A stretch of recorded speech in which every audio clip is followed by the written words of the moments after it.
বা না থাক। রজনীর কথা শেষ হওয়ার সাথে সাদীপ আঁকড়ে ধরে রজনীর হাত। রজনী হকচকাই। সাদীপ অসহায়ভাবে বলে, তুমি তো বিভোরকে ভালোবাসো না রজনী, চলে আসো, চলো আমরা দুজনে দূরে যাই। আমি ভীষণ ভালোবাসি তোমাকে, কিভাবে আমি তোমাকে ছেড়ে দেই বলো? রজনী, চলে আসো। রজনী হতভম্ব হয়ে যায়। তবে জবাব দেওয়ার আগেই 2-3 জন লোক চলে আসে। একজন এসে সরাসরি সাদীপের নাক বরাবর ঘুষি দেয়। সাদীপ ছিটকে যায়। রজনী পুরো থ মেরে যায়। সাদীপের নাক থেকে রক্ত পড়তে দেখে হুঁশ আসে। ব্যস্তভাবে বলে, আরে কি করছেন? ওনাকে মারছেন কেন? ছাড়ুন, মারবেন না। লোকটা কথা শোনে না। পেছনের 2জনকে ইশারা করে বলে, ভাবিকে নিয়ে যা। লোক 2জন এগিয়ে আসে।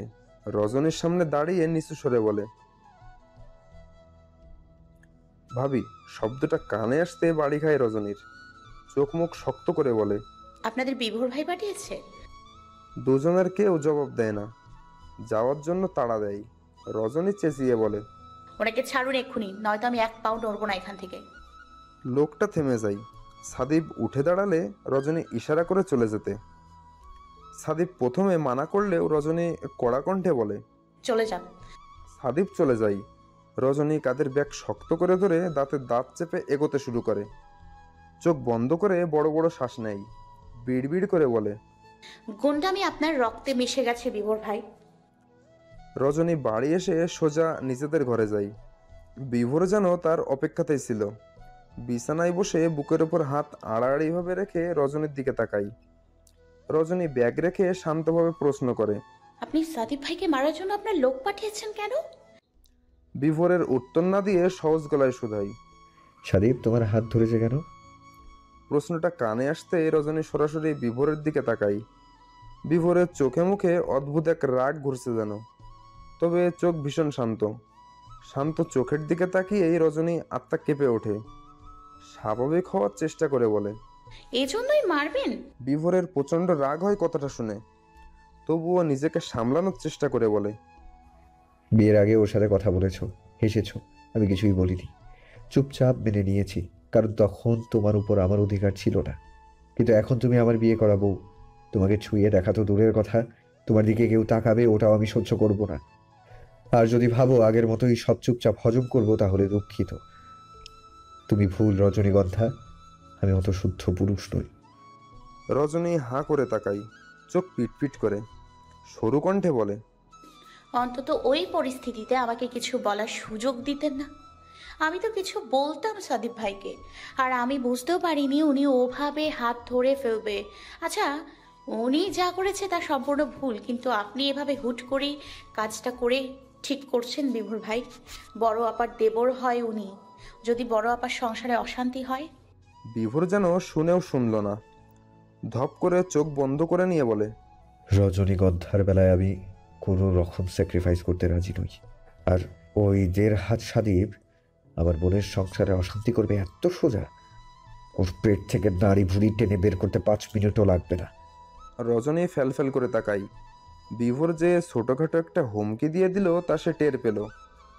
দীর্ঘশ্বাস ফেলে কপাল চাপড়াই। এই কেমন লোক! মাথার ওড়নাটা ভালো মতো টেনে নিয়ে গটগট করে ঘর থেকে বেরিয়ে যায়। পায়ের শব্দ পেয়ে বিভোর তাকাই। হাত মুষ্টিবদ্ধ করে রাগে ফুঁসতে থাকে। মনে মনে সাদীপকে বকা দিয়ে বলে, আমার বউকে নিয়ে পারাবি? তোর এত শখ, সবুর কর। যদি তোর ওই হাত আর একটা পা ভেঙে 1 মাস বিছানায় ফেলার ব্যবস্থা না করতে পারি, তাহলে আমিও বিভোর আহমেদ না। 1.5 ঘন্টার মধ্যেই বাড়িতে পৌঁছায় স্নেহা আর আদিব। আদিব নিজের ঘরে চলে গেলে স্নেহা প্রথমে যে ঘরে থাকতো সেই ঘরে যায়। বাহিরে থেকে আসায় একেবারে গোসল করে বের হয়। শরীরটা বেশ ফুরফুরে মনে হয়। চুল মুছতে মুছতে ঘরের সাথে লাগিয়ে বারান্দায় দাঁড়ায়। বাড়ির পাশেই মেইন রোড। একটার পর একটা গাড়ি ছুটে চলছে। মানুষ তার নিজ নিজ কাজে ব্যস্ত। সূর্য তার মতো তাপ দেওয়াতে ব্যস্ত। সব কিছুর দিকে এক নজর তাকিয়ে দীর্ঘশ্বাস ফেলে। সময়, জীবন এই গাড়িগুলোর মতোই দ্রুত ছুটে চলেছে। সবাই যে যার মতো ব্যস্ত। তার ভাবনার মাঝেই পেছন থেকে আদিবের কণ্ঠ ভেসে আসে, এত আগে গোসল করে নিলেন? আপনার না দুদিন আগেই জ্বর গেল? স্নেহা পেছনে ফিরে তাকাই। ভুরু কুঁচকে কতক্ষণ তাকিয়ে থাকে। আদিব এগিয়ে আসে, ভুরু নাচিয়ে শুধাই। কি? স্নেহা চোখ ফিরিয়ে নিয়ে বলে, আপনারা এত দরদ দেখানো আমার কিন্তু হজম হয় না। দরদ দেখানো মানে? মানে আগে দেখেও দেখতাম না, আর এখন দেখলেই এমনভাবে কথা বলেন যেন আমার চিন্তায় আপনার ভেতর শুকিয়ে যাচ্ছে। আদিবের চোখ মুখ গম্ভীর হয়ে যায়। নিজের জায়গায় দাঁড়ায় না, ঘরের ভেতর যেতে যেতে বলে, নিজের সব জিনিসপত্র গুছিয়ে নিয়ে ওই রুমে রাখেন, এখন থেকে ওখানেই থাকবেন। স্নেহা ছুটে আসে, আদিবের সামনে দাঁড়িয়ে বলে, আপনার রুমে? আপনার রুমে? কিন্তু কেন? বিয়ের পর তো আপনিই বলেছিলেন যেন এই ঘরে থাকি, আজ কি হলো? যা হওয়ার হয়েছে। আমি বলেছি ওই রুমে থাকবেন, তাই ওই রুমেই থাকবেন। আর কাল সকাল সকাল তৈরি থাকবেন, বের হব। আদিব চলে যেতে নাই। স্নেহা দুহাত প্রসারিত করে তাকে বাধা দেয়। ভুরু কুঁচকে বলে, কোথায় নিয়ে যাবেন? আপনি আবার আমাকে বিক্রি টিক্রি করার প্ল্যান করতেছেন না তো? পাচার? আদিব স্নেহার হাত নামিয়ে দিয়ে বলে, আপনার বাপ ভাই যে হিটলার, আমি যদি আপনাকে পাচার করার কথা ভাবিও, তাহলে আমার ওই কিডনি, চোখ, হার্ট যা আছে সব বের করে নিয়ে পাচার করে দিবে। আর আমি নিজেকে প্রচণ্ড ভালোবাসি, তাই নিজের কিডনি কিংবা চোখ, হার্ট কিছুই হারাতে চাচ্ছি না। আদিবের কথায় বোকার মতো তাকিয়ে থাকে স্নেহা। আদিব যখন চলে যায় তখন সে দুবার কথাগুলো আবার আওড়ায়। পুরোপুরি বুঝতে পেরে শব্দ করে হেসে দেয়। হাসতে হাসতে বিছানায় বসে পড়ে। বাহির থেকে আদিব চেঁচিয়ে বলে, পড়ে গিয়ে আবার হাত পা ভাঙবেন না, পরে আপনার ভাই আপনাকে বধূ নির্যাতনের কেসে জেলে ঢুকিয়ে দিবে। স্নেহা হাসি থামিয়ে নিজেও চেঁচিয়ে বলে, দিলে কদিন জেলের হাওয়া খাবেন? সবাই বলে না জামাই আদর খাওয়া, খাবেন না হয় জামাই আদর। আদিব ঠোঁট কামড়ে হাসে। স্নেহাও ওদিকে হাসছে। দুদিকে বসে বসে দুজন হাসছে। কেউ কাউকে দেখছে না। একজন জানে ওই মানুষটা হাসছে, আর একজনও জানে না। আদিব সোফা থেকে উঠতে উঠতে ফোন পকেটে পুরে নেয়।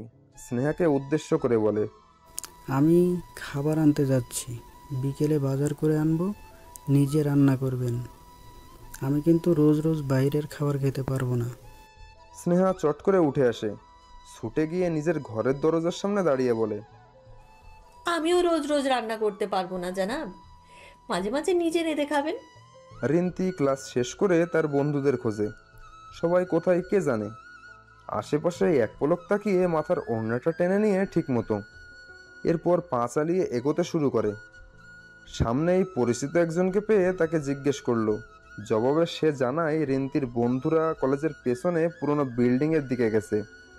সবাই ওখানেই আড্ডা দিচ্ছে। আগেও পুরনো বিল্ডিংয়ে অহরহ যাওয়া আসার ফলে ভয় লাগে না রিন্তির। বেশ খুশি মনে সে এগোয় বন্ধুদের কাছে যাওয়ার জন্য। পুরনো বিল্ডিংয়ে গিয়ে দেখে তার চার বান্ধবীর সাথে আরেকজন মেয়েও আছে। রিন্তি কপট রাগ দেখিয়ে বলে, কিরে, তোরা আমাকে ফেলে চলে আসলি কেন? তাদের মাঝে মিলি নামের একজন একটু নরম স্বরে বলে, সরি রে দোস্ত, তুই তো ক্লাস করছিলি তাই আর ডাকিনি। আই বস না। বাকিরাও তাল মেলায়। রিন্তি তাদের সাথে বসে পড়ে। পাশের মেয়েকে ইশারা করে জিজ্ঞেস করে, ওকে। ও মিতা, আমাদের নতুন ফ্রেন্ড।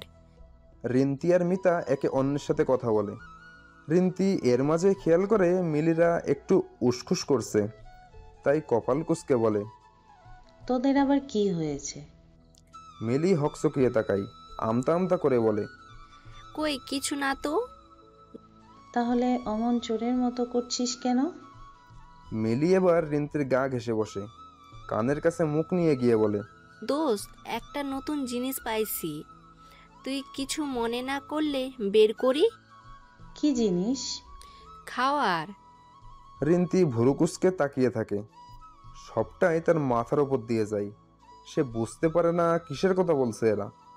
মিলি হাতের মুঠো থেকে একটা মোড়ানো কাগজ বের করে। রিন্তি মনোযোগ সহকারে দেখতে থাকে। মিলি মোড়ানো কাগজ খুলে ফেললে সেখান থেকে সাদা গুঁড়ো